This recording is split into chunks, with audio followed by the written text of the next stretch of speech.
Hi guys, right, I'm getting fed up. This is the last video. My name is Martin, welcome to Live Life by the Fells. Right, this video, I've been in a bit of a rush today. Nurses just left for the old insurance. Anyway, that's another video. After 16 years of living in Southeast Asia, I'm back in the Lake District, England. On this channel, I'll be sharing all the challenges I have faced coming back here.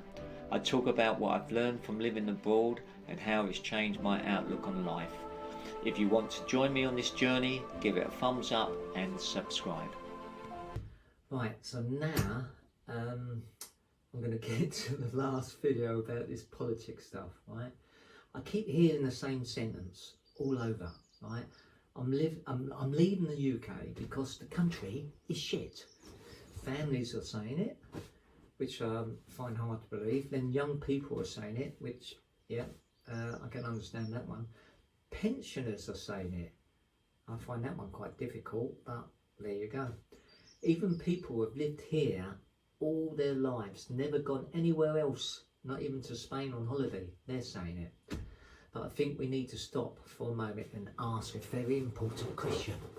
Is the country really shit? Or has the country simply been badly governed? Because those are two completely different things, as far as I'm concerned. Yeah, I'm pissed off with this. I'm really pissed off with this. The UK is not just its government, okay? A country is not the politicians sitting in Westminster, for God's sake. A country is its people. And we are a tiny little island. It's history, its culture, its countryside, its communities, its achievements, its values. It's the nurse who's basically working through to midnight every bloody day. It's the carer looking after someone's elderly mum or dad.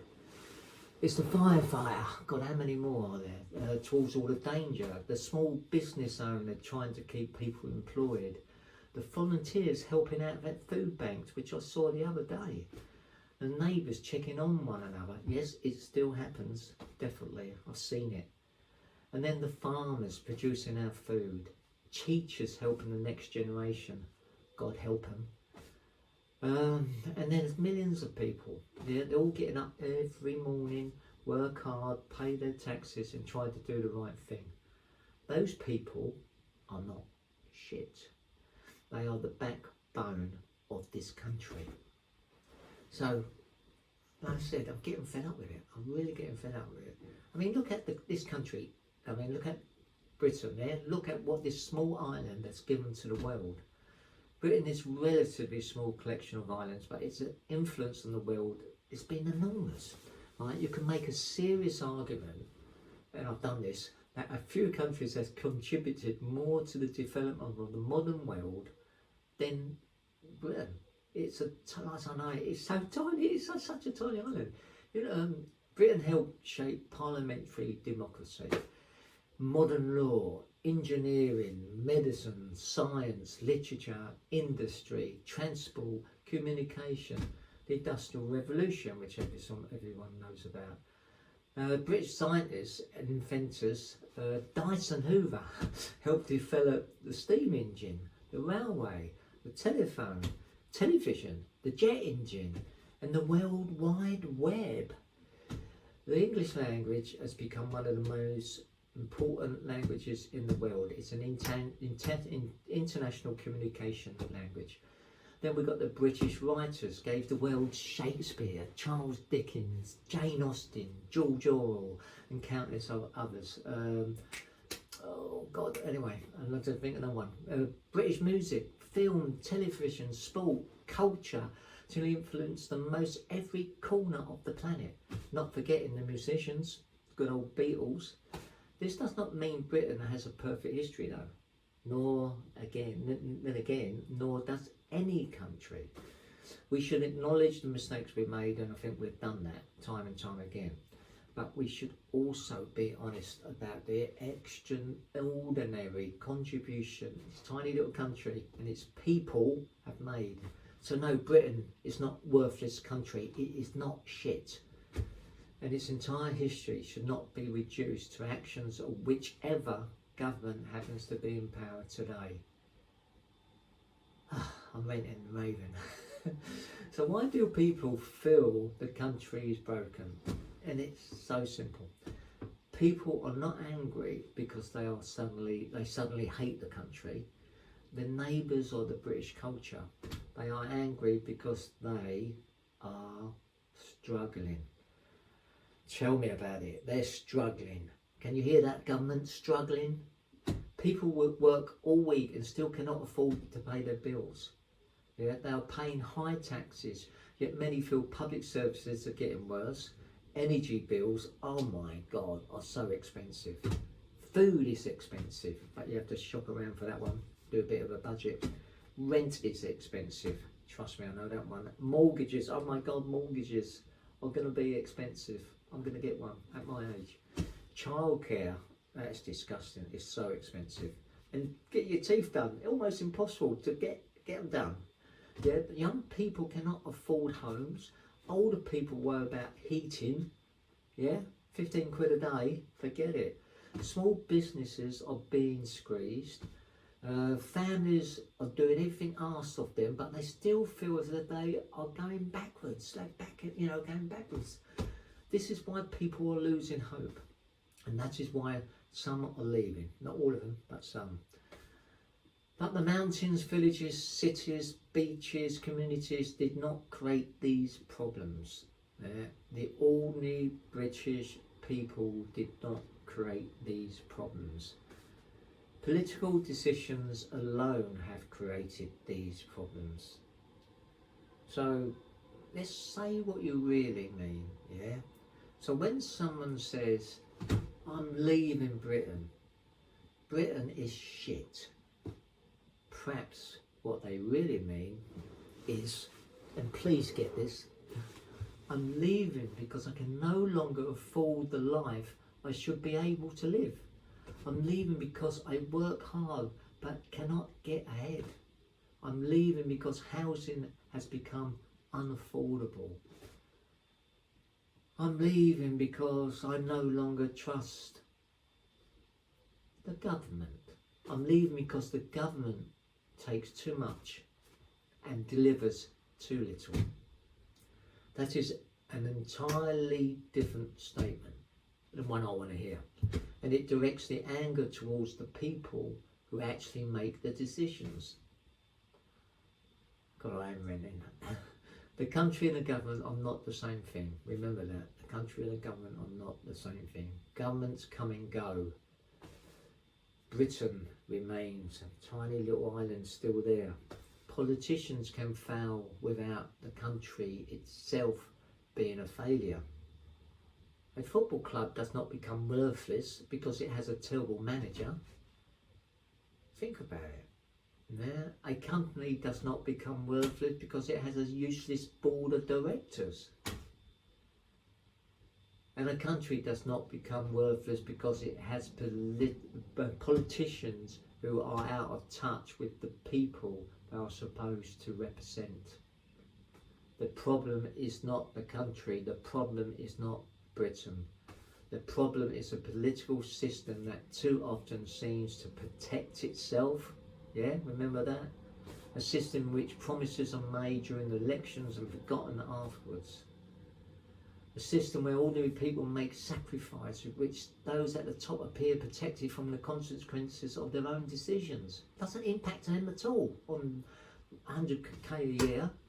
A system where responsibility is avoided, mistakes are covered up and failure is rewarded with another highly paid position. That is what people are angry about, and they have every right to be angry. So leaving the UK may be right for some people.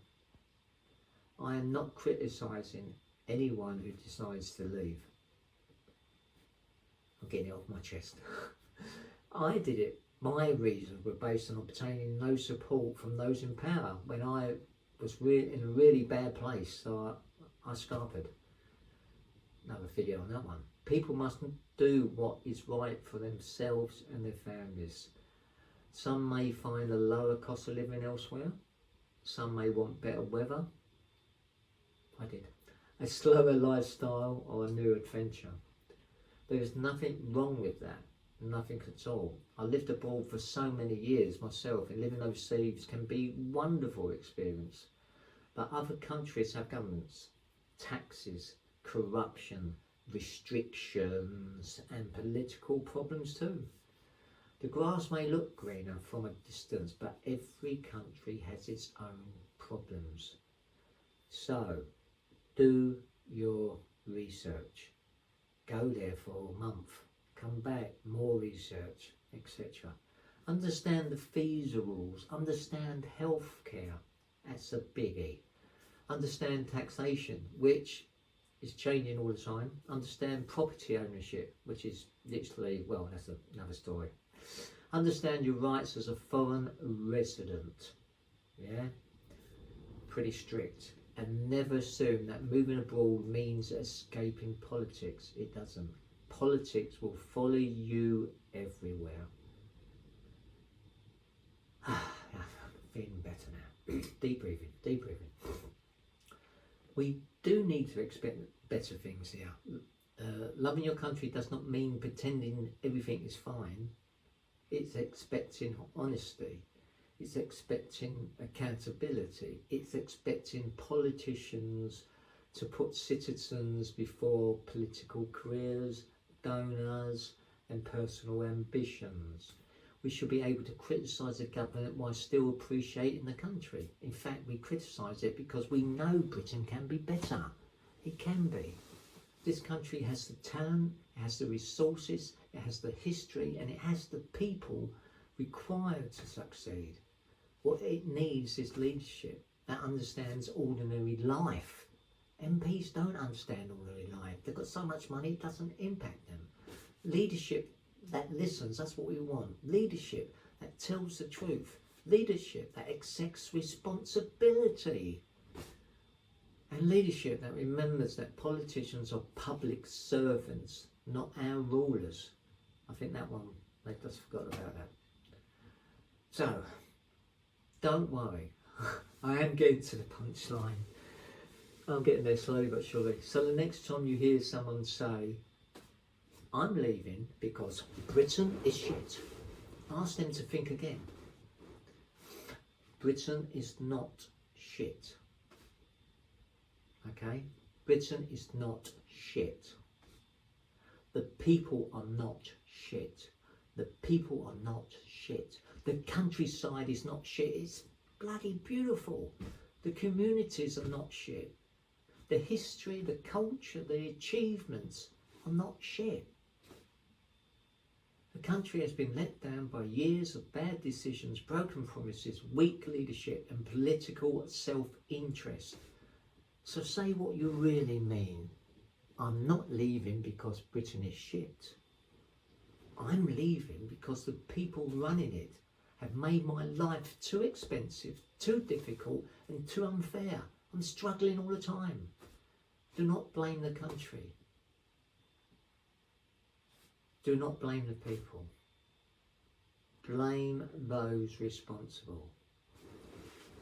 The country is not shit. The people are not shit. The government is shit. So if you want to see what this old wrinkly face gets up to next week, hit that subscribe button. Don't forget, it's free. And Freeman's a powerful word. But until then, wherever you are, whatever you're doing, be good to yourself. And bye for now. And remember, Britain is not shit. The government